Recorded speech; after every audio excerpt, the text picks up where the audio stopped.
आप जो है योग के जरिए लोगों का मन शांत करने की बात करते हैं, थोड़ा सा संयम रहने की बात करते हैं, पर ऐसा क्यों होता है कि स्वामी रामदेव कभी कह देते हैं किसी माई के लाल में दम है या किसी के बाप में दम है तो मुझे गिरफ्तार करके दिखाए, ऐसा क्यों हो जाता है?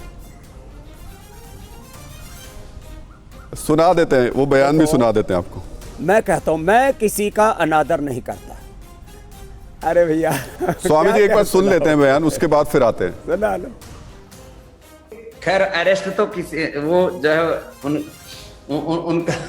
उनका बाप भी कोई नहीं कर सकता स्वामी रामदेव को लेकिन एक शोर मचा रहे हैं कि quick arrest Swami Ramdev, quick arrest Swami Ramdev. कभी कुछ चलाते हैं, कभी कुछ चलाते हैं, कभी ठग रामदेव, कभी महाठग रामदेव, कभी जो है कभी गिरफ्तार रामदेव। अब चलाते रहते, चलाने दो। तुम अपने लोगों को भी थोड़ा सा बीच बीच में अभी प्रैक्टिस हो गई है ट्रेंड चलाने की।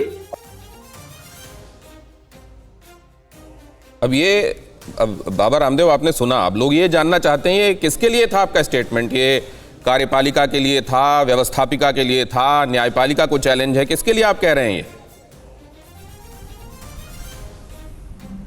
मैं विधायिका, कार्यपालिका, न्यायपालिका, खबरपालिका सबका सम्मान करता हूँ।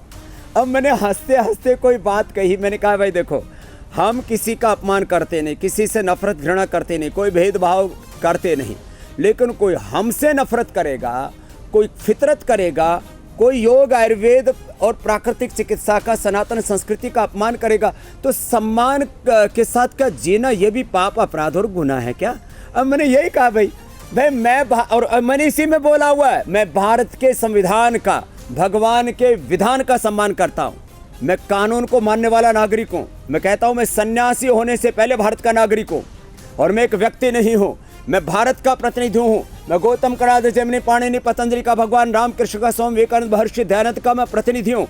मैं भगवान बुद्ध, महावीर, गुरु नानक देव की परंपरा का व्यक्ति हूँ और उनको अपना पूर्वज मानता हूँ और उनके काम को और उनके नाम को आगे बढ़ाता हूँ। लेकिन कुछ लोगों को दरअसल ना स्वामी रामदेव से ईर्ष्या हो गई है कि ये लंगोटी धोती वाला बाबा जी, एक अनपढ़ माँ बाप के घर में पैदा हुआ ये गांव वाला, इसने पूरी दुनिया में भारत का यश बढ़ा दिया, योग आयुर्वेद का यश बढ़ा दिया। बहुतों को अपनी दुकानदारी ठप्प होने का खतरा मंडरा रहा है। अब इसमें भी मैं क्या स्वाभिमान के साथ जीना कोई गुनाह है? राहुल भाई, चिराग भाई, वैभव जी, दिनेश जी, क्या सम्मान और स्वाभिमान की बात करना कोई? मैंने कहा मैं तो कानून को मानता हूं, लेकिन जो है ऐसे ये जो असुर लोग हैं, ऐसे जो भारत से नफरत करने वाले लोग हैं, ऐसे जिनके पीछे कोई बहुत बड़े विदेशी ऐसे एनजीओ भी जिनके पीछे एमएनसीज की ताकत है, मेरे पीछे ताकत है सत्य की, भगवान की, सेवा की, न्याय की।